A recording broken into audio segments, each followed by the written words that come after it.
Hi everyone, it's Margaret here with 60andMe. Thanks for being here today. How are you all doing?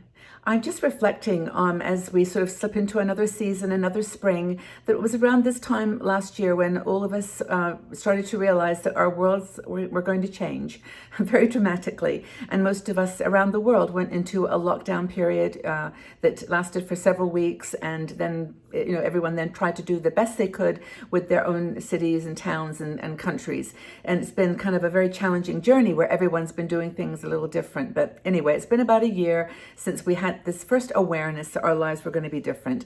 And we got through a holiday season that, is usually full of people and connections and family. And now we're dealing with the loneliness and the emptiness of not being able to have that connection. It's hard. It's really, really hard. And a lot of our bloggers are writing about this on our 60andMe website, and I encourage you to read them. They're all like you, just trying to make the best of this situation. And one of our bloggers, Elena Carplus, who I really love. I've actually met her online and seen her. I know what she's like, her personality, and she's an amazing woman, very vivacious and just down to earth too. She lives in New York City, I believe. But anyway, she wrote this article about a look back at a year in solitude. And I think that all of us are probably doing that in some degree or another, reflecting on what we've learned, what we've become, what we're hoping for as things start to clear, and just how we've changed, how we've grown, and maybe that concept of wisdom that we all sort of crave as we get older, or at least aspire to, is actually started to happen.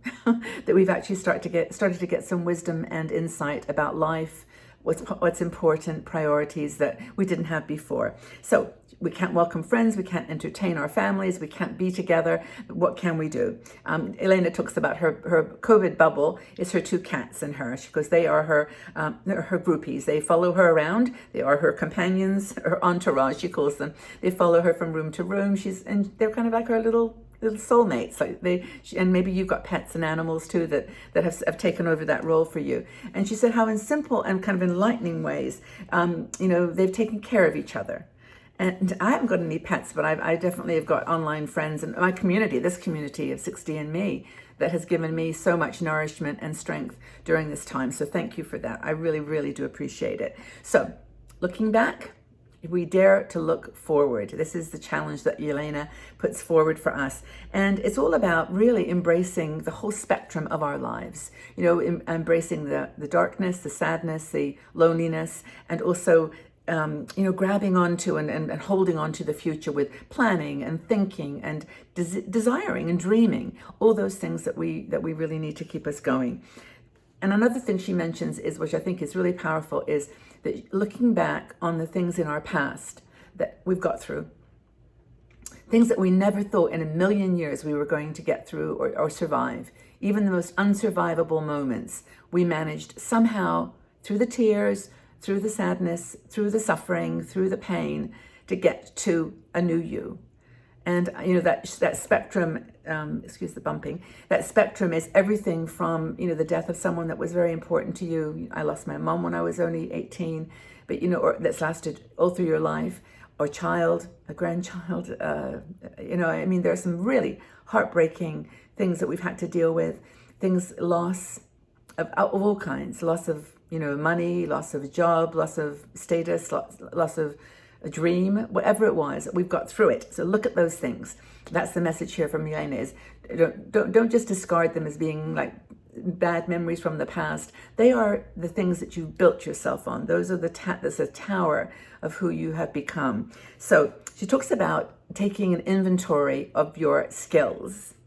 Now, these are things that you may not consider skills, like they're not how fast you can type or type. I'm still using that word type. I guess you do type on your computer, but I'm thinking of typewriters. But how fast you can do something, or whether you've got some special ability, like you've got a great memory or whatever. Not those types of skills. These are the things that you are inside. These are the things that make you you. And what are your skills? So Lena lists, I think she lists about, 10 of them here, but I'll read them because they're great. I am brave. I am resilient. I'm a good lemonade maker. And I think she meant that in making lemonade out of lemons is a school of thought, but you could be a good lemonade maker too. I'm a good lemonade drink maker. I make with turmeric and other ginger and drinks, and I am a good lemonade maker. Anyway, draw from her years as a doula. She was a doula, which is a woman that helps other women give birth, guide a woman through her childbirth experience. She was a doula. So learn from your experience. Like in her case, it's something very practical, which is so helpful when you think about transitions and helping people move through transitions. That's her experience as a doula. She learned a lot, which she now can apply. So maybe there's some skills that you learned. Now, I learned, for example, communication skills when I worked at Microsoft, and I did a lot of marketing programs and global sales initiatives and so on.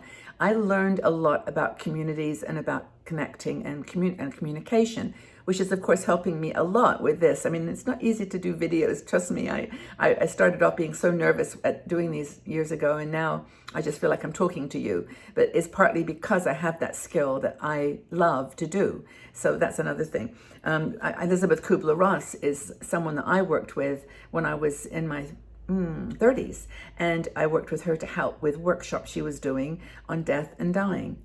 So that's helped me a lot to be able to, I wouldn't say deal with the idea of death, because I'm still very conscious of it, and sometimes it really does worry me. But other times I understand it. I get the process. I see where it's going, and I'm okay with it. But working with Elizabeth was a skill that I developed of being able to listen to people mostly. Being able to listen and share. And those are things that are just irreplaceable gifts. So my skill is I connect with others. The other thing that Lena does is she continues to do her work. And I think this is so important. If you've got work that you can do and make any money from it, to continue it as best you can. So her skill, another one of her stored skills, is that she can teach about writing. And so she's got a writing class. I think it's called Writing Out Loud. And I can see how she could do this because she's very articulate, and also she's got a good creative spirit to her. So she has this program online. You can check in her bio the details. So that's one thing, is to follow your craft, whatever it might be. The next thing is she treats herself like a VIP. She's a very important person, and this is something that you can all do too. It's something that she's learned how to what are the things that really relax her, the things that enable her to just breathe, stop the panic attack that may jump up at you any moment, because the world is just like so full of panic attacks right now. But treat yourself like a VIP. Is it a massage? Maybe even a self-massage, because you can't get out to massages. You might be a facial. It could be reading a book. It could be dancing. It could be whatever your thing is that you do, that you love, that makes you feel like a special person. Even for me, this is a strange thing. I've actually started putting a candle, when I have my dinner. My dinner being a bowl of, sometimes soup. Sometimes it's a grilled cheese sandwich. Sometimes it's salmon and broccoli and something really beautiful. And sometimes it's even something I bake, like a cake or something. But I put a candle on the table, and I maybe set the table with a napkin, and I just move away from my desk, go to somewhere else, and have a meal. And feel like you're in a restaurant, that you're having a luxury meal, and even talk to your imaginary partner. Why not? Or if you have a partner, get them to sit down with you and just do a dinner. I think that's really precious. She makes art. That's one of her skills. And she says she's not an expert. She's not like a next Van Gogh or a Picasso, but she knows that it's a skill. She knows how to do certain crafts, and she does them. I do a little decoupage. I make necklaces. Just simple things that you don't need like 2 years of training. You can actually pick them up, but do something that makes you feel creative and crafty. Do you do anything? I'd love to know what you guys do. If you have anything you want to share in the comment section below, please do that, because I would love you to do that. Oh, by the way, before I continue, I just want to remind you, being here on 60andMe is something that can help too. So if you like this video, for example, and you want to continue seeing them, just please subscribe to the channel. That means that we can share with more women, and then just press the notification bell, which is next to that subscribe button, and that would then basically tell you whenever a new video is published. I do them about 4 a week, and they're only here on Facebook or on YouTube. I don't post them on Facebook anymore. So you'll only know that there's videos if you sign up here. Anyway, she writes, exercise, takes care of her home. I think that's a really cool skill that you have. You know what you like, the colors that you like, the detail that you feel luxuriates or makes you feel special. And do things like if you cook for yourself, go online, take some online courses, do some things that make you feel like you're stretching your brain as well, that you're learning new things. And of course, that all links into reading, watching movies, that kind of stuff. Most of all, do it like no one's watching. Well, truly, there is no one watching. You're by yourself most of the time, even with partners. We're all alone in our heart of hearts. And check out in her video, she has a flamenco a woman dancing flamenco. Must be in her 70s or so. She's a beautiful older lady, and she's just dancing in the plaza in Italy somewhere, and that's her thing. But you got through last year.